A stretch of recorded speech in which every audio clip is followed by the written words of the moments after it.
इसके अंदर जो सरकार ने छात्र संघ चुनाव बंद कराए, सबसे पहले तो सरकार के निर्णय की मैं कड़ी निंदा करता हूं और मैं धन्यवाद दूंगा राजस्थान विश्वविद्यालय के तमाम छात्र नेताओं का जो किसी न किसी संगठन से जुड़े हुए हैं। वो विश्वविद्यालय का चुनाव, कॉलेज के चुनाव और ये हमारी जो बेटियां छात्राएं बैठी है, छात्राओं ने मिलकर जो विश्वविद्यालय के आगे एक संघर्ष की शुरुआत करी।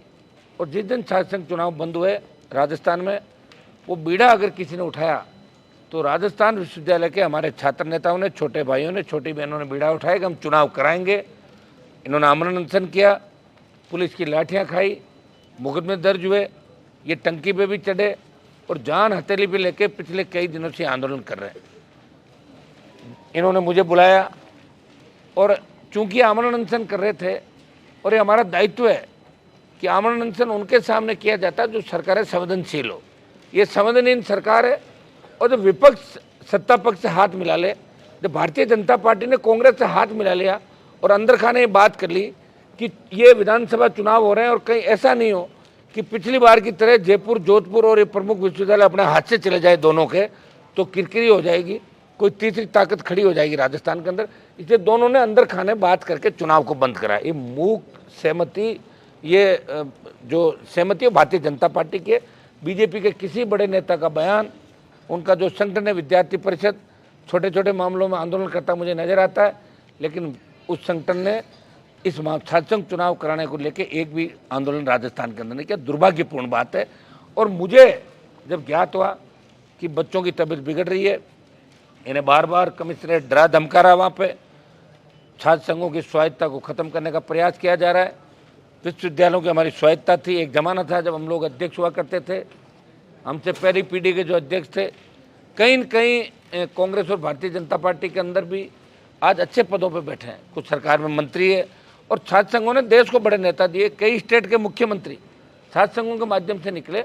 और छात्र संघों के माध्यम से जो नेता जाते हैं बेबाकी से अपनी बात भी रखते हैं, काम करने का उनका स्टाइल होता है। और चूंकि वो लोकतंत्र की पहली सीढ़ी में पॉलिटिक्स के अंदर आ जाते हैं और ये उनकी एक ट्रेनिंग होती है, और उसके बाद जब विधानसभा लोकसभा के अंदर जाते हैं तो निश्चित रूप से उनका एक अलग जलवा देखने को मिलता है। इस जलवे की वजह से जो लोग बिना चुनाव लड़े, बिना जीते हुए आते हैं, उनके मन में एक कुंठा हमेशा रहती है कि यार ये तो प्रेसिडेंट था, ये कॉलेज का अध्यक्ष था। तो हमने तो इसके अंदर एक बात ये रखी थी कि तमाम संगठन साथ आएँ और हम मिलके चुनाव राजस्थान में करवाएं। जब मैंने इनकी तबीयत बिगड़ते देखी, इन्होंने मुझे बुलाया तो मैं खुद गया और मैंने इनसे अपील की कि एक बार आप अपना आमरण अनशन समाप्त करें। इन्होंने मेरी बात मानी। दोबारा इन्होंने छात्र संघ के पूर्व अध्यक्षों का सम्मेलन कराया। दुर्भाग्य से उसमें 3-4 पूर्व छात्र संघ अध्यक्ष आए, लेकिन आज मुझे नज़र आ रहा है कि ज़्यादातर लोग यहाँ उपस्थित नहीं है। कहीं न कहीं चुनाव का समय, कोई सोच रहा है कांग्रेस की टिकट मिल जाएगी, कोई सोच रहा है बीजेपी की मिल जाएगी, कोई ये भी सोच रहा है कि मैं काम करूँ नहीं, बस खाली मेरा नाम ही हो। तो नाम यहाँ बिना काम करे मेरे पास तो हो नहीं सकता। आप भी जानते हो सारा जो सिस्टम में चलने वाला आदमी हो। मैंने बच्चों को ये रात को भी कहा, मैंने कहा हम बिना झंडे का आंदोलन राजस्थान के अंदर करना चाहते हैं, जिसके अंदर आप लोग आगे रहेंगे और हम आप लोगों के पीछे रहेंगे। और हम सरकार पर दबाव बनाएंगे कि चुनाव की घोषणा सरकार इस साल के अंदर करे और ये सरकार जवाब दे इस बात का। मुख्यमंत्री जी ने ये तो कह दिया कि चुनाव नहीं कराएंगे मतलब परमानेंट चुनाव राजस्थान के अंदर नहीं होंगे। जब वसुंधरा ने चुनाव बंद कराए थे 2004 के अंदर, तब 2009-10 के अंदर हम चुन के आए। और मुझे याद है कि सबसे पहले मामला मैंने उठाया, बेल में धरना दिया। और जब मैंने 1 घंटे का धरना दिया तो उस समय कांग्रेस बीजेपी के जितने भी छात्र संघ के पूर्व अध्यक्ष थे एक एक करके धरने पे आ जाए कि कहीं फोटो में पीछे नहीं रह जाए, हनुमान अकेले को क्रेडिट मिले। ये मैंने देखा था विधानसभा के अंदर। तब सीएम ने बोला खड़े होके कि हम चुनाव करवा रहे हैं। हो गए चुनाव। उसके बाद जिस तरह चुनाव बंद किए, कई बार हाईकोर्ट चुनाव बंद कर देता, कई बार सुप्रीम कोर्ट बंद कर देता। अब की बार सरकार ये कह रही है कि हम जो सेमेस्टर सिस्टम देश की सरकार लागू कर रही है। मुझे आप बताएं, शिक्षा जो है वो स्टेट का इश्यू है, ये केंद्र का इश्यू नहीं है। हर स्टेट अपने हिसाब से पाठ्यक्रमों में फेरबदल करता रहता है। हर स्टेट इसके लिए स्वतंत्र है। चुनाव स्टेट का हिस्सा है, वो चुनाव कराएं कि नहीं कराएं, पंचायत चुनाव कराएं कि नहीं कराएं, छात्र संघ चुनाव कराएं कि नहीं कराएं। लेकिन दुर्भाग्य से सेमेस्टर सिस्टम की बात उच्च शिक्षा मंत्री कर रहे हैं। मैंने बात करी उनसे 3 बार। मैंने कहा आप चुनाव क्यों नहीं करा रहे हो? कि मैं चाहता हूँ सेमेस्टर सिस्टम। मैंने कहा आपको पता भी है क्या, ये 2020 में हो गया था सेमेस्टर सिस्टम का, तो फिर ये अभी तक चुनाव क्यों चल रहे थे। और जब सेमेस्टर सिस्टम की अपन बात करें तो दिल्ली विश्वविद्यालय, जो मोदी जी दिल्ली के अंदर बैठते हैं, इनके मानव संसाधन जो मंत्री है वो दिल्ली में बैठते हैं। जब डीयू के चुनाव हो रहे हैं, घोषणा हो गई, तो राजस्थान विश्वविद्यालय के अंदर चुनाव क्यों नहीं हो रहे हैं। ये इस ओर संकेत जाता है और ये शक पैदा करता है कि भारतीय जनता पार्टी कांग्रेस ने मिलके चुनाव इसलिए बंद कराए कि करारी हार राजस्थान के अंदर मिलेगी। इस बार ज़्यादा निर्दलीय और ज़्यादा तीसरे मोर्चे के उम्मीदवार जीतेंगे तो चुनाव में किरकिरी नहीं हो जाए, जो मिला जुले का खेल 25 साल चल रहा है वो खेल हमारा ख़त्म नहीं हो जाए, इसलिए इन्होंने दूरी बना ली। अब जब हमने छात्र संघ का वो कार्यक्रम किया इनका पूर्व अध्यक्षों का, मेरी कईयों से बात हुई, सब ने एक ही बात कही कि हम इसके अंदर हम मिलकर साथ देंगे। लेकिन दुर्भाग्य इस बात का है कि आज मैं देख रहा हूँ कि जो भी हमारे चाहे जो विधायक बने, सांसद, और कैरियर ऐसे किसी का ख़त्म नहीं होता, और ऐसे पार्टियों में रह के भी कैरियर जिंदा नहीं होता। कई लोगों को मैंने देखा कि सबका कैरियर थोड़ा ही बनता है, किसी न किसी को तो लड़ना होगा। अगर भगत सिंह ये सोच लेते कि मुझे फांसी होगी तो भारत माता आज़ाद कैसे होती। तात्या टोपे, मंगल पांडे जैसे लोग ये सोच लेते हैं। हमें इस राजस्थान के लिए लड़ना है, और मैंने ये ठान रखी है, पार्टी बना के संदेश दिया। और मैं इन छोटे भाइयों को तकलीफ में इसलिए भी नहीं देख सकता कि मेरी राजनीति राजस्थान विश्वविद्यालय से शुरुआत हुई थी। मेरी राजनीति शुरुआत विश्वविद्यालय अध्यक्ष के रूप में हुई थी, और उस जमाने में अध्यक्ष का बहुत बड़ा रुतबा होता था, राज्यपाल के बराबर चेयर लगती थी। मुझे याद है मालवीय नगर के अंदर जब रावण दहन का कार्यक्रम था तो राज्यपाल के बगल में अध्यक्ष की कुर्सी लगी थी। लेकिन धीरे धीरे लिंगदो कमेटी लाके छात्र संघों को कमज़ोर किया गया। आज स्थिति ये हो गई कि छात्र संघ अध्यक्ष को जब चाहे वाइस चांसलर सस्पेंड कर देता है। अभी वर्तमान भी राजस्थान में जितने भी छात्र संघ चुने हुए, शायद मई के अंदर इनके कार्यालयों पर लोक लगा दिए। आप चेक कर लें कि जब तक नया चुनाव नहीं होगा तब तक कार्यालय पे अध्यक्ष का ही वो रहता है, अध्यक्ष ही उस कार्यालय के अंदर अध्यक्षशिप करता है, वो कामकाज करता है लोगों के। नए जो जुलाई अगस्त के अंदर बच्चे आएंगे चुनाव से पहले, उनकी समस्याएं सुनते हैं। लेकिन दुर्भाग्य इस बात का कि सरकारों को इसके अंदर मजा आने लग गया, पूरा इंटरफेरेंस सरकार ने किया। कायदे से तो कुलाधिपति गवर्नर इन विश्वविद्यालयों के मालिक होते हैं, लेकिन जब कमजोर गवर्नर आ जाते हैं जिनको पता ही नहीं क्या हो रहा क्या नहीं, सिर्फ पढ़ गया आप कागज और सुन ले। कई जगह हमने गवर्नर देखे जो मुख्यमंत्री के सामने हो जाते हैं। हमारे गवर्नर साहब को तो बयान देते हैं, उनको उम्र भी बहुत ज़्यादा हो गई। तो चूँकि ज़्यादातर गवर्नर जो बनाते हैं वो 80 पार के ही बनाते हैं। एक ले जाके बिठा दो, किसी राजनीतिक से हटाना तो उसको गवर्नर बना के बिठा दो। अब मैंने तो एक बात ये भी की थी कि गवर्नर के पद और ये भी फालतू के पद है, कितना खर्चा होता है इन पदों में बताओ मुझे। इनका चाय नाश्ता खाने का जब हिसाब किताब देखोगे ना, हमारी तो हर चीज़ आप ले आते हो।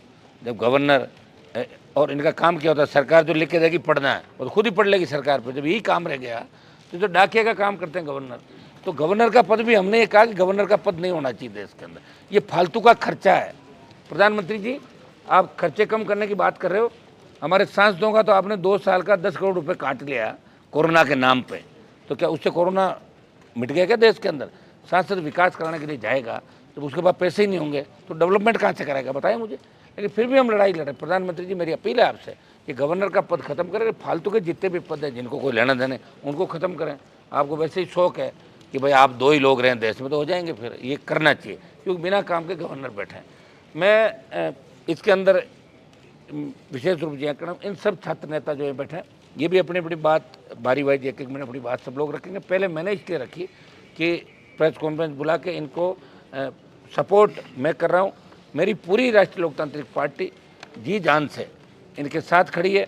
मैंने इनको ये भी पूछ लिया कि अगर आपको ऐसा लगे कि हनुमान जी के झंडे से किसी को तकलीफ है तो मैं बिना झंडे के आपके साथ आ सकता हूँ, और आपको लगे कि झंडे के साथ आंदोलन करना है तो आप लोग जैसा कहेंगे मैं तैयार हूँ।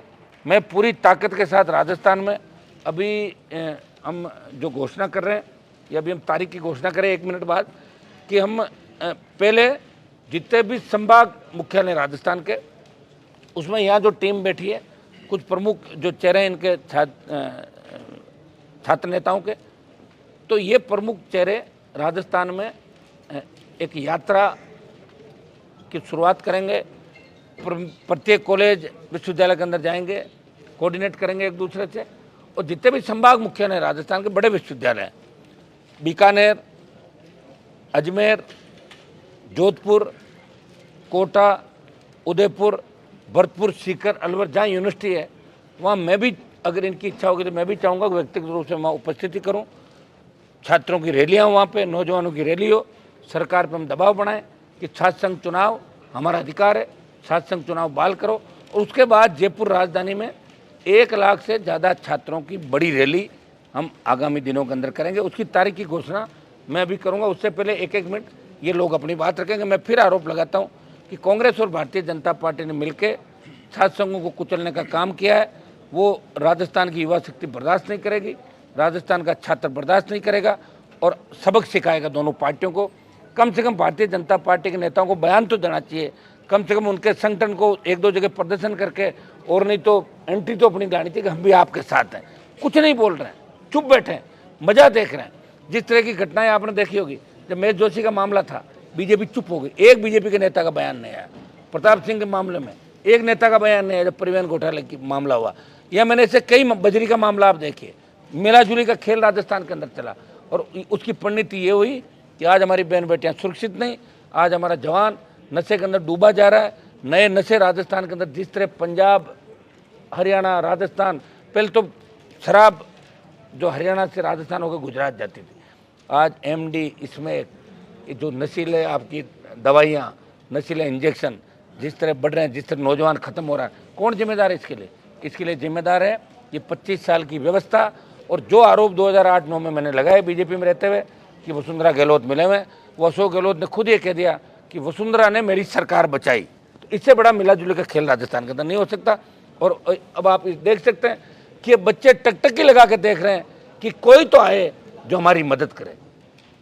मैं इनका भाई हूँ और मैं हमेशा इमोशनल, देखिए, दिल से राजनीति करता हूँ, दिमाग से मैंने राजनीति नहीं की, इसलिए इनके बीच वापिस इनके बुलाव पाया हूँ। और मैं सरकार को चेतावनी देना चाहता हूँ कि सरकार से चुनाव करा के ही दम लेंगे। आज तक तो हमने जो चाहा है वो राजस्थान में हुआ, चाहे बजरी माफिया हो, उसकी दरिया दुकानें भी समेट दी। ईडी दफ्तर की जांच का मामला तो जल्दी उसका भी हम बीच में ही कर लेंगे। ईडी के अंदर वो कागज जाएंगे सारे, जिसमें कांग्रेस, भारतीय जनता पार्टी के बड़े नेता किस तरह बजरी माफिया के पार्टनर के रूप में, किस तरह 7 स्टार होटलों के अंदर इसके साथ रुकते हैं, जो काम कर रहे हैं। जिस तरह ईडी की एंट्री तो होती है, सीबीआई की एंट्री होती है, लेकिन बाद में क्या होता है? कलाम कोचिंग पे आ गई ईडी, हुआ क्या? हो जब हो कि एक तो आके किसी को बदनाम करना, और अगर मुलजिम है तो उसको पकड़ो। ये जनता जवाब चाहती है कि ईडी, सीबीआई, अपन भी कहते हैं सीबीआई जांच करो, कोई घटना घट जाती है इसकी सीबीआई जांच करो। अरे सीबीआई जांचें तो कई दे दी, लेकिन मेरे एक सवाल के जवाब में लोकसभा में बताया कि आधी से ज़्यादा सीबीआई जांचें पेंडिंग है और क्लीन चिट दे दी। तो जब सीबीआई ईडी ऐसे करने लग जाएगी तो भरोसा किस पे रहेगा, बताएं मुझे? ये भरोसा उठ जाएगा। जिस तरह छात्र नेताओं का भरोसा कांग्रेस और भारतीय जनता पार्टी के नेताओं से उठ गया, और इनका भरोसा विश्वविद्यालय के उन अध्यक्षों से जो लंबी चौड़ी डींग हाँकते हैं, जो लंबे चौड़े भाषण देते हैं, हम विश्वविद्यालय से विधानसभा की ओर चले। अरे चले सही, अब क्या कर रहे हो तुम लोग? ये बच्चे तकलीफ में आ जाओ ना इनको संभालने के लिए। मैं तो हूँ ही, मैं तो इनके साथ हूँ। मैं तो ये भी कह दिया था कि उन लोगों के साथ भी बैठ जाऊँगा जिन पर आरोप प्रत्यारोप लगते हैं। अगर ये बच्चों के चुनाव का मामला हो तो हम मिलकर चुनाव लड़ना चाहते हैं। हम चाहते हैं कांग्रेस, बीजेपी सहित तमाम वो दल जो इसके अंदर हमारी मदद करें, हम सब मिलकर लड़ाई राजस्थान के अंदर, कई लड़ाइयाँ मिलकर लड़ी जाती है।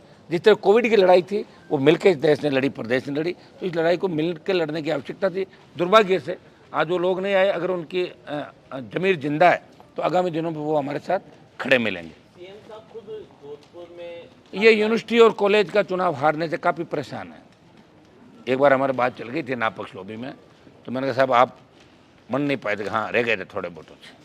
उस बात से इनको ये बार बार ये बात है, जब यूनिवर्सिटी का कोई अध्यक्ष दिखता तो उनका, तो मुख्यमंत्री जी को कहना चाहूँगा कि एक बार आदमी को अपने मन की निकालनी चाहिए। अभी सारी मन की निकाल रहे हैं, क्यों? बीजेपी है नहीं, कांग्रेस अपनी चाहे जो रेवड़ियाँ बांट रही। तो एक आदेश मुख्यमंत्री ये जारी कर दे कि राजस्थान के तमाम विश्वविद्यालयों के अध्यक्ष खुद होंगे। क्या दिक्कत है? तो कम से कम मन की तो निकल जाए, इसी वजह से बच्चों को तकलीफ नहीं हो। ये उनके पीड़ा जरूर हमेशा रहती है, और ये पीड़ा बीजेपी के कई नेताओं के भी है। ये वसुंधरा जी की भी पीड़ा है, वो अध्यक्ष नहीं रही यूनिवर्सिटी की, ये पीड़ा उनके मन में भी। कहती जरूर है कि मैं भी पॉलिटिक्स, मैडम आप भी पॉलिटिक्स में थे क्या? पहले कर, हाँ मैं भी थी। कहाँ थी? बोले नहीं मैं ऐसे एक्टिव पार्टिसिपेट किया था। पार्टी अध्यक्ष थी क्या? कहेंगे अध्यक्ष नहीं थी। ये मन में जरूर आता है कि हम भी छात्र संघ अध्यक्ष बने, और तो मन में तो आता है, तो मन के तो देखो सपने तो हर कोई ले सकता है, पूरे हो कि नहीं हो। लेकिन मैं इन बच्चों के साथ हूँ और हम इस तारीख की घोषणा करेंगे। जयपुर आपके समय पर लिंगदो कमेटी नहीं थी। लिंगदो कमेटी को अगर हम सरकार के अंदर आए तो हटा देंगे लिंगदो कमेटी को। ये लिंगदो कमेटी मजाक है क्या है? तो बच्चों का खेल कर दिया आपने सब जगह। हम नया बिल लेके आ जाएंगे राजस्थान की असेंबली के अंदर, चुनाव होंगे परमानेंट होंगे, उनके लिए अलग आयोग बन जाएगा सत्संगों के लिए, जिस तरह पंचायत चुनाव। हाँ,